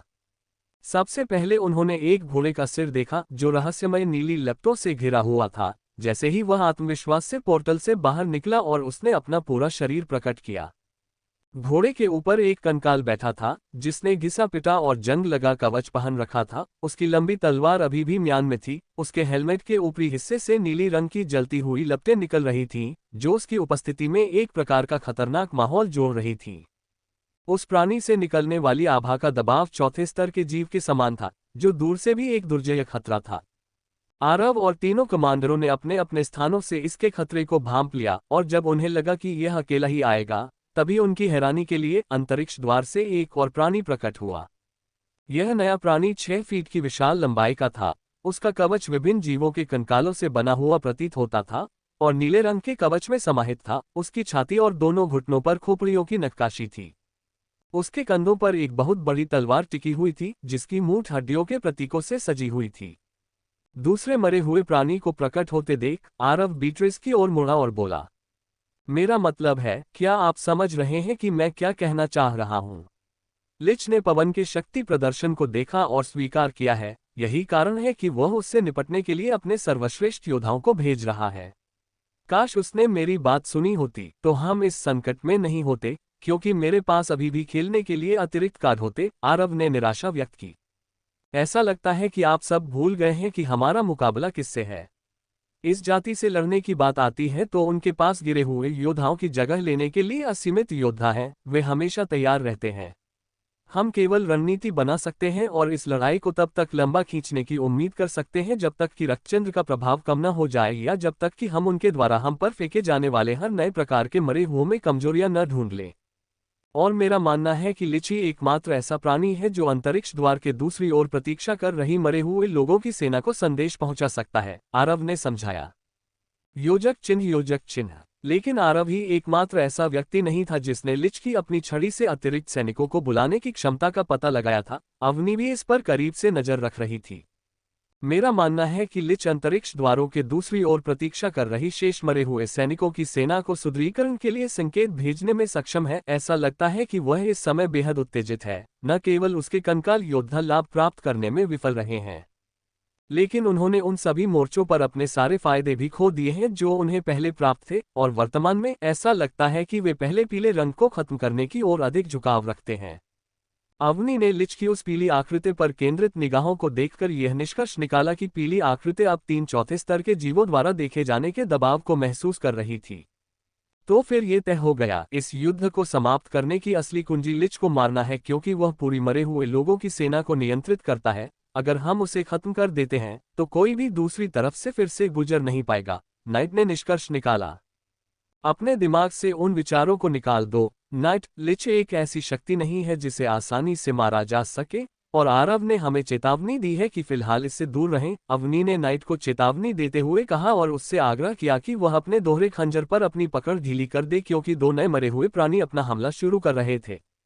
घोड़ों पर सवार मरे हुए लोग सीधे कंकालों की सेना की ओर दौड़े, जिनसे इस समय थके हुए स्वीडिश शहर के रक्षक लड़ रहे थे। शहर के रक्षकों ने अपनी सहनशक्ति बनाए रखने और कंकालों से प्रभावी ढंग से लड़ने के लिए अग्रिम मोर्चों पर अपने थके हुए योद्धाओं को बारी बारी से तैनात किया, जिससे उनकी जन्मजात ताकत का लाभ उठाया जा सके। शहर के रक्षकों के 4थे स्तर के कप्तान ने शुरू में आरव के प्रति अपना गुस्सा व्यक्त करना चाहा, क्योंकि उसने पहले कंकालों को हटाकर उन्हें मुक्त नहीं किया था। हालांकि आरव की उस रणनीतिक चाल को देखने के बाद, जिसने उनके शहर के लिए पहले से मौजूद खतरों को प्रभावी ढंग से समाप्त कर दिया था, वह शांत हो गया और उसे एहसास हुआ कि आरव एक सामरिक दिमाग वाला व्यक्ति था। उनका मानना था कि आरव उस तरह का व्यक्ति था जिसे अपने लक्ष्यों को प्राप्त करने के लिए दूसरों की बलि देने में कोई आपत्ति नहीं थी, और ये तथ्य कि वे पहले से ही इस युद्ध में शामिल थे, इसका मतलब था कि वे संभावित बलिदानों के लिए तैयार थे। इसलिए उसने आरव पर कुछ भरोसा करने का फैसला किया, भले ही आरव एक ऊंचे स्थान से चल रही लड़ाई को देख रहा था, क्योंकि वे एक ही युद्ध में थे और उनकी मृत्यु से आरव को कोई फायदा नहीं होगा। स्वीडिश शहर के रक्षकों को निशाना बनाने वाले मरे हुओं को कंकाल नाइट कहा जाता है, और पवन से निपटने का काम सौंपे गए व्यक्ति को बोन नाइट कहा जाता है। दोनों ही अच्छी खबर नहीं है। इस बार मुझे दोनों मोर्चों पर समर्थन प्रदान करने के लिए अपने तुरुप के पत्ते का सहारा लेना पड़ सकता है। भले ही यह एक चुनौतीपूर्ण अनुरोध हो, मैं आपसे 2 स्थानों पर अपना ध्यान केंद्रित करने के लिए कह रहा हूं, आरव ने समझाना शुरू किया। लेकिन इससे पहले कि वह अपनी बात पूरी कर पाता, बीट्रिस ने पहले ही अपनी कठपुतली मकड़ी को बुला लिया था और घोड़े से उतरकर तेजी से अपनी मकड़ी पर सवार होकर आगे बढ़ गई। बहुत ज्यादा रणनीति बनाना उबाऊ है, मैं सीधे समस्या का समाधान कर देती हूँ। आप यही चाहते हैं, है ना? बीट्रिस ने आरव की ओर इशारा करते हुए कहा। हाँ, और तुम लोग वहां जाकर अपनी जान जोखिम में मत डालना, आरव ने अविनाश और आथर की ओर मुड़ते हुए चिल्लाकर कहा। अपने साथ 400 जादूगरों को ले जाओ और शहर के रक्षकों की सहायता के लिए जाओ। असमंजस में पढ़कर वहां मौजूद तीसरे स्तर के सार्जेंटों में से एक ने आरव से पूछताछ की। लेकिन क्या उन्हें पहले से ही फायदा नहीं है? मुझे लगा था कि आप अपनी सेना को वहीं तैनात करने की योजना बना रहे हैं जहां इसकी जरूरत है। युद्ध के मैदान में आरव की हर हरकत को ध्यान से देखते हुए साजंत उसके अधीन जादूगरों के साथ किए गए रणनीतिक दांवपेच से प्रभावित हुआ। उसे लगभग ऐसा लग रहा था जैसे आरव शतरंज का खेल खेल रहा हो। आरव ने साजंत की ओर देखा और निर्देश दिया, तुम भी उनका पीछा करो, अभी भले ही उन्हें फायदा हो, लेकिन यकीन मानो अगर जल्द ही उनकी मदद नहीं की गई तो उनका कत्लेआम हो जाएगा।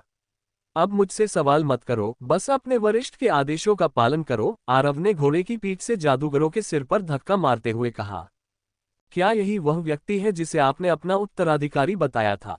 मुझे लगता है कि आपको और अधिक मेहनत से खोजबीन करनी होगी, क्योंकि आरव गॉर्डन में आपके साथ इस तथ्य के अलावा कोई समानता नहीं है कि आपके दोनों आका मूर्ख वंश से हैं। जनरल एडवर्ड ने शिकायत की। उसे उम्मीद थी कि आरव हथियारों से लैस होकर खून की प्यास बुझाने के इरादे से युद्ध के मैदान में आगे बढ़ेगा। हालांकि आरव मरे हुओं के साथ चूहे बिल्ली का खेल खेल रहा था। वह युद्ध के मैदान में अपनी छात्र सेना को सावधानीपूर्वक आगे पीछे कर रहा था, मानो वह लिच के साथ कोई खेल खेल रहा हो जिसमें उसने अपनी छात्र सेना के जीवन को दांव पर लगा रखा हो। जब मैंने कहा कि मुझे अपना उत्तराधिकारी मिल गया है, तो मैंने कभी यह नहीं कहा कि उसमें मेरे सभी गुण होंगे। हालांकि आरव में मेरी तरह ही जीतने की प्रबल इच्छा शक्ति है। सेलिन ने बीच में दखल देते हुए इस मामले पर अपना नजरिया बताया और एडवर्ड ने जवाब में हल्की सी आवाज निकाली, मैंने अब तक सिर्फ उसकी षड्यंत्रकारी प्रवृत्ति ही देखी है और कुछ नहीं। ऐसा लगता है जैसे आपने उसके हाथ में सेना सौंपते ही वह बिल्कुल बदल गया हो। वह खूंखार आरव कहाँ गया जिसने उस दुष्ट संप्रदाय के कट्टरपंथियों का निर्दयता से पीछा किया था, उसे एक कस्बे के साथ हुए अत्याचारों से प्रेरित होकर? एडवर्ड ने अपनी हताशा व्यक्त करते हुए कहा, अच्छा, मैं आपको स्पष्ट कर दूं, ये युद्ध निश्चित रूप से केवल व्यक्तिगत शक्ति से नहीं जीता जा सकता, अन्यथा स्वीडन सिटी खुद को ऐसी विकट परिस्थिति में नहीं पाती कि उन्हें हमारी मदद की आवश्यकता पड़े। मेरा मानना है कि आरव इसे इसी दृष्टिकोण से देख रहा है। उसे खुद को साबित करने का मौका दो और देखो कि वह खरा उतरता है या नहीं, और अगर वह खरा उतरता है तो तुम उसे उस व्यक्ति के रूप में स्वीकार करोगे जिसे मैं अपना पद सौंपना चाहता हूं। अगर वह असफल होता है तो कहने के लिए कुछ नहीं है, क्योंकि मरे हुओं की भीड़ वहां मौजूद सभी को मार डालेगी, जिसमें वह भी शामिल है। सेलिन ने ठंडे और दृढ़ शब्दों में जवाब दिया, जिससे एडवर्ड को यकीन हो गया कि उसका मुख्य शिष्य आरव के सुंदर चेहरे से मोहित नहीं हुआ था। आरव नवगठित मरे हुए प्राणियों के नाम केवल इसलिए देख पाया था क्योंकि उसने उन पर विश्लेषण कौशल का उपयोग किया था, अन्यथा वह भी वहां मौजूद अन्य जादूगरों की तरह ही अनजान होता। लेकिन विश्लेषण कौशल के साथ उनके विवरण को देखने पर उसने जो कुछ पता लगाया वह काफी चिंताजनक था। घोड़े पर सवार कंकाल योद्धा के आने से कंकाल सेना में बदलाव आया, क्योंकि उन्होंने हमला करना बंद कर दिया और पीछे हट गए। इस अचानक हुए बदलाव ने स्वीडिश शहर के रक्षकों को चौंका दिया, क्योंकि उन्होंने ऐसा पहले कभी नहीं देखा था, क्योंकि कंकाल पहले कभी पीछे नहीं हटे थे और कंकालों के झुंड के पीछे चौथे स्तर के कंकाल योद्धा को देखकर वे चिंतित हो गए। वे जानते थे कि अगर लिच युद्ध की शुरुआत में ही उनके खिलाफ चौथे स्तर की सेना तैनात करने वाला था तो हालात बदतर होने वाले थे। इसके अलावा कंकालनुमा योद्धा से यह उनकी पहली मुलाकात थी जिससे वे उसकी शक्तियों या कमजोरियों से अनजान थे। कंकालनुमा योद्धा कंकालों की सेना के बीचों बीच प्रवेश कर गया और म्यान से तलवार निकालकर उसे आसमान में ऊंचा उठा लिया। उसकी तलवार की धार नीली निर्जीव ज्वालाओं से घिरी हुई थी, जो उसके घोड़े के खुरों, बालों और आंखों पर लगी ज्वालाओं से मेल खाती थी। अपनी तलवार से प्रहार करते हुए मरे हुए लोगों की ज्वाला उसके चारों ओर जमा हुए कंकाल सैनिकों में फैल गई, जिससे वे चीखने चिल्लाने लगे। उनकी हड्डियां उनके शरीर से बाहर निकली हुई थीं। ऐसा लग रहा था मानो वे फैलने की कोशिश कर रही हो, हालांकि केवल बढ़ने के बजाय वे हड्डी के कवच में बदल गईं और कुछ हड्डियां अलग होकर अधिक परिष्कृत हड्डी के हथियार बन गईं।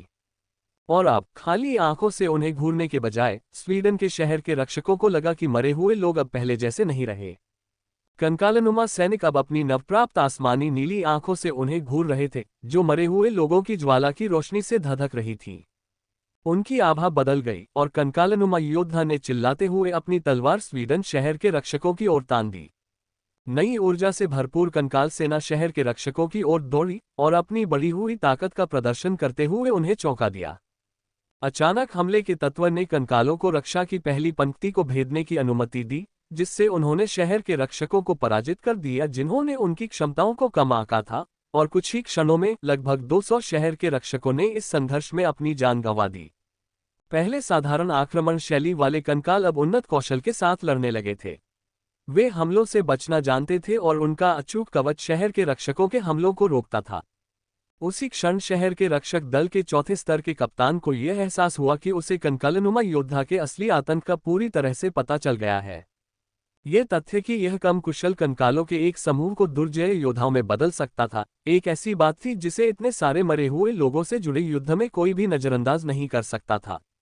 अब भी लगभग 10,000 कंकालों द्वारा उन पर हावी होने के प्रयास किए जाने के बावजूद शहर के रक्षकों को ये समझ में आ गया था कि कंकाल सेना का नियंत्रण शुरू से ही कंकाल योद्धा को सौंप देना उनके लिए विनाशकारी साबित होता।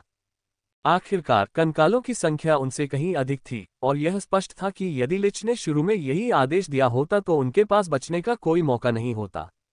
शहर के रक्षक कप्तान का अब भी मानना है कि मरे हुओं की सेना ने आज इन नए मरे हुओं को इसलिए भेजा क्योंकि उन्हें युद्ध देवता अकादमी के जादूगरों से खतरा महसूस हुआ।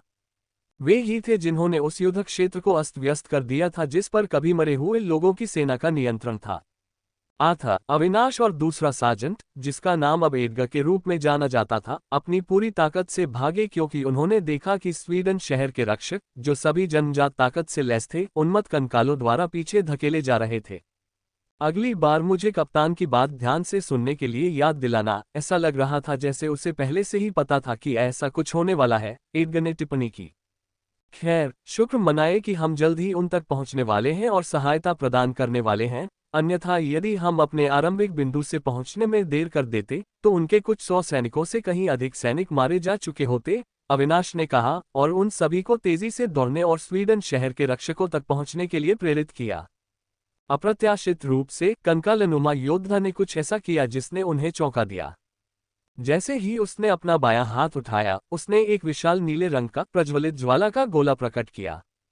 शहर के रक्षकों के चौथे स्तर के कप्तान ने कंकालनुमा योद्धा द्वारा उनकी दिशा में अग्निगोला फेंकने की स्थिति में हमला करने की तैयारी कर ली थी। हालांकि उनके आश्चर्य के लिए उस योद्धा ने आग के गोले को उनके गिरे हुए साथियों के शवों की ओर निर्देशित किया। जिस स्थान पर उनकी रक्षा की पहली पंक्ति ध्वस्त हो गई थी, उससे लगातार पीछे धकेले जाने पर पहरेदारों को ये बात हैरान करने वाली लगी कि कंकालनुमा जादूगर पहले से ही मृत जादूगरों पर हमला क्यों करेगा। लेकिन जैसे ही उन्होंने निर्जीव शरीरों को उठते हुए देखा, वह विचार तुरंत गायब हो गया। शहर के रक्षकों में से लगभग 100 मृत जादूगरों का एक झुंड ज़ोंबी के रूप में पुनर्जीवित हो गया। उनकी सड़ती हुई त्वचा और बेजान, खाली आंखों में एक खालीपन का भाव झलक रहा था, क्योंकि वे बिना सोचे समझे कंकाल सेना के साथ आगे बढ़ रहे थे, अपने पूर्व सहयोगियों के खिलाफ हो रहे थे। धिक्कार है, यह आदमी तो हमारी उम्मीद से भी ज्यादा खतरनाक है। इसने तो उन्हें ज़ॉम्बी बना दिया। आथर ने एक विशाल लंबा धातु का भाला निकालते हुए कहा और उसे सीधे चौथे स्तर के कंकाल जादूगर पर फेंक दिया ताकि वह सेना को नियंत्रित करने से विचलित हो जाए। भाला एक हल्की सी आवाज करते हुए तेजी से कंकालनुमा आकृति की ओर बढ़ा। लेकिन जैसे ही भाला घोड़े पर सवार योद्धा तक पहुंचा, उसने सहजता से एक हाथ से अपनी तलवार निकाल ली जबकि दूसरे हाथ से लगाम पकड़ी हुई थी। उसने बड़ी कुशलता और सटीकता से सुनहरे भाले को अपनी तलवार की धार से मोड़ दिया, जिससे वह भाला उसे लगने से चूक गया और पास के 3 ज़ोंबी को भेद गया, जिससे जमीन पर फंसे रहने के दौरान उनकी गुर्राहट शांत हो गई। ज़ॉम्बी की समस्या को खत्म करने का एकमात्र तरीका सिर कलम करना है, लेकिन पहले घोड़े पर सवार कंकाल से निपट लेते हैं, अविनाश ने घोषणा की जब उनकी टीम आखिरकार शहर के गार्डों तक पहुंची और उन्हें बहुत जरूरी सहायता प्रदान की।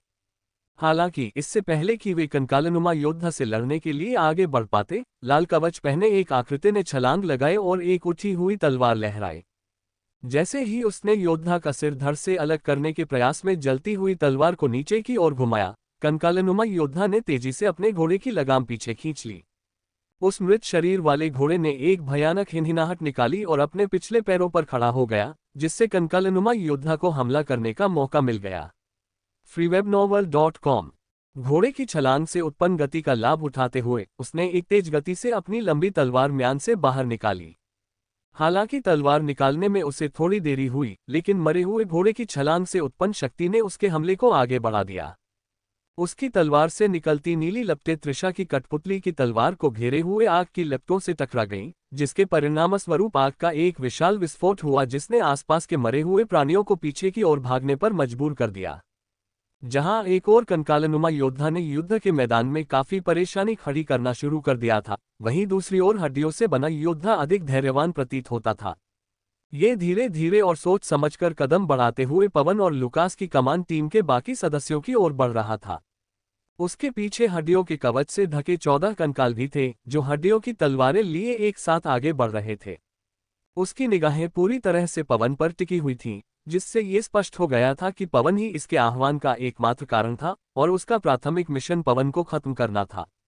आरव को एहसास हुआ कि लिच उन सभी उच्च शक्तियों को नियंत्रित करने की कोशिश कर रहा था जिन्हें उसने भेजा था, फिर भी उसे उम्मीद थी कि वे अपने अपने द्वंद्वों में विजयी हो सकते हैं। जैसे ही 15 कंकाल जमीन से उठकर उसके साथ शामिल होने के लिए आगे बढ़े, बोन नाइट ने बेपरवाह होकर पवन की ओर धावा बोल दिया। उसके द्वारा बुलाए गए कंकालों ने एक अवरोध उत्पन्न कर दिया, जिससे अवनी और बाकी टीम को द्वंद्वयुद्ध में हस्तक्षेप करने से रोक दिया गया। जैसे ही अस्थि योद्धा ने अपनी विशाल तलवार घुमाई, पवन अपने घोड़े से पीछे की ओर कूद गया और बाल बाल उस तलवार से बच गया जिसने घोड़े को 2 टुकड़ों में काट दिया। इसके बाद बोन नाइट ने पवन पर झपट्टा मारा और उसे कंधे से वार करके पीछे धकेलने की कोशिश की। हालांकि पवन समय रहते एक बर्फ की ढाल बनाने में कामयाब रहा, जिससे वार का असर कम हो गया और वह जमीन पर फिसल गया। अचानक त्रिशा की मकड़ी की कठपुतली प्रकट हुई, जिसका एक लंबा लकड़ी का पैर पीछे से हड्डी के योद्धा के शरीर को भेदने के लिए लक्षित था। लेकिन योद्धा की रीढ़ की हड्डी बिखर कर एक गोल हड्डी की ढाल में बदल गई, जिसने कठपुतली के वार को रोक दिया। हड्डी के योद्धा ने कठपुतली पर प्रहार करने के प्रयास में अपनी विशाल तलवार पीछे की ओर घुमाई, लेकिन उसकी तलवार लकड़ी की कठपुतली के दूसरे पैर से टकरा गई। ग्रेटर देन मध्य स्तरीय मंत्र अस्थि कारागार लेस देन। बोन नाइट ने अपनी एड़ी जमीन में गाड़ दी, अपनी माना शक्ति को धरती में प्रवाहित किया, जिसके परिणामस्वरूप मिट्टी से विशालकाय लंबी हड्डियां निकली और मकड़ी की कठपुतली को एक कंकालनुमा पिंजरे में जकड़ लिया। अपनी गति में एक नए उछाल के साथ वह पवन की ओर दौड़ा। उसका प्राथमिक उद्देश्य स्पष्ट रूप से अपने लक्ष्य को खत्म करना था, जो कि पवन ही था, इसलिए वह किसी अन्य चौथे स्तर के जादूगर से उलझने में दिलचस्पी नहीं रखता था। उसका ध्यान पूरी तरह से केंद्रित था, अपने मिशन को पूरा करने पर दृढ़ संकल्पित था।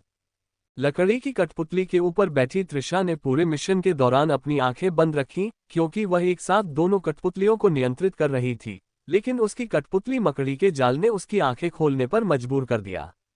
उसने तेजी से हाथ के इशारे किए और अपनी माना शक्ति को उन धागों में प्रवाहित किया जो बोन नाइट की ओर बढ़े, ताकि उसे नियंत्रित किया जा सके।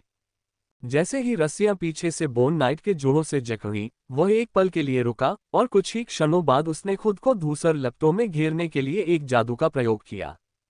त्रिशा ने खुद को नुकसान पहुंचाने वाली बढ़ती हुई लपटों से बचने के लिए तुरंत माना स्ट्रिंग कनेक्शन को काट दिया। बोन नाइट को नियंत्रित करने में अपनी असमर्थता से निराश होकर त्रिशा केवल देखती रह गई, क्योंकि बोन नाइट ने अपनी क्रोधी दृष्टि उस पर केंद्रित कर दी थी। हालांकि पवन ने मौके का फायदा उठाते हुए आगे बढ़कर अपने दोनों हाथ सीधे नाइट के सिर पर रख दिए। ग्रेटर देन मध्य स्तरीय मंत्र शीतलता का स्पर्श लेस देन। पवन ने अपना जादू चलाया और उसके स्पर्श से बोन नाइट सिर से नीचे तक तुरंत जम गया। उसके हाथ, जो अब क्रिस्टलीय रूप से सफेद हो गए थे, ने जमे हुए शूरवीर की खोपड़ी को आसानी से चकनाचूर कर दिया। जैसे ही योद्धा घुटनों के बल गिर पड़ा, पवन मुस्कुराया और कटे हुए सिर वाले दुश्मन को पीछे छोड़ते हुए अवनी और उसके साथियों का सामना करने के लिए आगे बढ़ा, अपनी जीत का प्रदर्शन करने के लिए उत्सुक था। लेकिन तभी उसने कुछ गड़बड़ महसूस की, इस बात के प्रति अपने पूर्ण विश्वास के बावजूद कि उसने बोन नाइट के जादू को पूरी तरह नष्ट कर दिया था, उसका प्रभाव अभी भी बना हुआ था। अस्थि कारागृह बरकरार रहा, क्योंकि लकड़ी की कठपुतली लगभग मुक्त होने के करीब थी और उसके द्वारा बुलाए गए कंकाल अभी भी अवनी और उसकी टीम को युद्ध में उलझाए हुए थे। जैसे ही वह बोन नाइट का सामना करने के लिए मुड़ा, उसने देखा कि विशाल तलवार उसके सिर के बेहद करीब है और जैसे ही विशाल तलवार उसे बाल बाल चुभ गई, वह घबराकर तेजी से नीचे झुक गया। हालांकि बोन नाइट ने तलवार को हवा में उड़ने दिया और सीधे पवन की ओर मुक्का मारा। इसके जवाब में पवन ने एक बार फिर चिलिंग टच मंत्र का प्रयोग करने का प्रयास किया, बोन नाइट के मुंह का सामना करने के लिए अपनी हथेली को आगे बढ़ाया और उसका हाथ फिर से क्रिस्टल की तरह सफेद हो गया। अंतिम क्षण में, जैसे ही उनके हाथ टकराने वाले थे, पवन ने बोन नाइट की मुट्ठी को बदलते हुए देखा, जिससे एक्स-मेन में वुल्वरिन के समान एक लंबी ब्लेड विकसित हो गई, सिवाय इसके कि यह एक एकल अधिक टिकाऊ हड्डी की ब्लेड थी। ब्लेड दूसरी तरफ से निकलते हुए पवन के हाथ को भेद गया, जिससे वह दर्द से चीख उठा, जबकि बोन नाइट ने तेजी से पवन के दिल की ओर एक और मुक्का मारा। हालांकि इससे ठीक पहले कि मुक्का लग पाता, एक दृश्यमान माना स्ट्रिंग ने बोन नाइट के बाएं हाथ को पीछे की ओर खींच लिया, जिससे पवन पर एक बार फिर से हमला करने का उसका प्रयास विफल हो गया। बोन नाइट ने लिच की ओर मुड़कर देखा, क्योंकि उसकी आंखें त्रिशा के बारे में शिकायत करती हुई प्रतीत हो रही थीं, जो उसके मिशन को बाधित करने पर तुली हुई थी, जबकि पवन ने अपने अक्षुब्ध हाथ से एक और मंत्र का जाप किया। ग्रेटर देन निम्न स्तरीय मंत्र बर्फ विस्फोट लेस देन। जैसे ही उसका अक्षत हाथ बोन नाइट के पास पहुंचा, एक छोटी बर्फ की गेंद बन गई। ये जमा देने वाले कणों की केंद्रित ऊर्जा थी जो बोन नाइट के संपर्क में आते ही फट गई, जिससे जमा देने वाली हवा की एक शॉकवेव उत्पन्न हुई। हमले की ताकत से पहले दूर जा गिरा, जिससे वह एक ध्वस्त इमारत से टकरा गया, जबकि बोन नाइट एक ग्लेशियर के अंदर जम गया। ग्लेशियर के भीतर भी बोन नाइट लिच को घूरता रहा, जबकि पवन टूटी हुई ईंटों के मलबे के बीच अपने पैरों पर खड़े होने के लिए संघर्ष कर रहा था। उसका दाहिना हाथ अभी भी भाले से धंसा हुआ था। विस्फोट से वह बुरी तरह उछल गया था और ऐसा लग रहा था कि इस प्रक्रिया में बोन नाइट ने अपना दाहिना हाथ खो दिया था। पवन ने धीरे धीरे बोन नाइट का हाथ अपने हाथ से हटाया और ऐसा करते हुए वह दर्द से कराह उठा। समूह से लड़ रहे कंकाल अपनी शक्तियां खोते हुए प्रतीत हुए और जमीन पर गिर पड़े, क्योंकि बोन नाइट को बर्फ के ग्लेशियरों द्वारा कैद कर लिया गया था। जब पवन अपने दर्द में डूबा हुआ था, तब नाइट ने बोन नाइट की निगाह का पीछा करते हुए लिच की ओर देखा और महसूस किया कि लिच एक बार फिर जमीन पर अपनी छड़ी से प्रहार करने वाला था। इसलिए उसने मामले को अपने हाथ में लेने का फैसला किया, क्योंकि लिच अकेला था। नाइट ने अपने नीचे एक छाया यात्रा पोर्टल खोला और उसमें छलांग लगा दी। अवनी, जो अभी अभी पीछे मुड़ी थी, ने नाइट को छाया पोर्टल में कूदते हुए देखा और जैसे ही उसने अपनी निगाहें लिच की ओर घुमाई, उसे एक अजीब सी बेचैनी महसूस हुई। उसने देखा कि योद्धा उसके नीचे जमीन से निकला और उस छड़ी को पकड़ लिया जो जमीन पर प्रहार करने के लिए थी। बिल्कुल नहीं, अवनी ने लगभग दिल का दौरा पड़ते हुए कहा, जब उसने देखा कि नाइट नीचे बने छाया यात्रा पोर्टल से खुद को बाहर निकालता है और लिच के सिर पर वार करने के प्रयास में अपने खंजर में से एक को ऊपर की ओर बढ़ाता है। लेकिन इससे पहले कि उसका खंजर करीब पहुंच पाता, लिच के वस्त्रों के पीछे से एक हाथ निकला। एक 8 इंच का पंजा प्रभावी रूप से खंजर को रोक दिया। तभी नाइट को एहसास हुआ कि लिच के पीछे एक और टियर 4 मॉन्स्टर मौजूद है। उसने केवल लिच पर हमला करने के बारे में सोचा था, यह मानते हुए कि जादूगरनी मार्ग का अनुसरण करने वाले लोग आमने सामने की लड़ाई में कमजोर होते हैं। हालांकि अब उसे समझ आ गया था कि वह न केवल अपने प्रयास में असफल रहा है, बल्कि उसने ये भी सीख लिया था कि लिच को हराने की कोशिश करने का मतलब है कि जो भी उसकी रक्षा कर रहा है, उसका सामना करना। अपनी हत्या की योजना विफल होते देख नाइट ने भागने को प्राथमिकता दी। जैसे ही उसने तेजी से एक और शैडो ट्रैवल का प्रयोग किया और काले पोर्टल में कूदने का प्रयास किया, लेकिन लंबे पंजों वाला प्राणी अंततः प्रकट हो गया और उसने अंधेरी ऊर्जा का एक बोल्ट भेजा जिसने शैडो ट्रैवल पोर्टल को नष्ट कर दिया। नाइट ने अन्य पोर्टल खोलने की कोशिश की, लेकिन फिर भी वही हुआ। नाइट का चेहरा पीला पड़ गया जब उसे एहसास हुआ कि वह फंस गया है। जिस बचाव योजना पर वह भरोसा कर रहा था और जिस पर उसे सबसे ज्यादा गर्व था, वह विफल हो गई थी, और अब वह वास्तव में चाहता था कि उसने अवनी की सलाह मानकर लिच से दूर ही क्यों न रहा।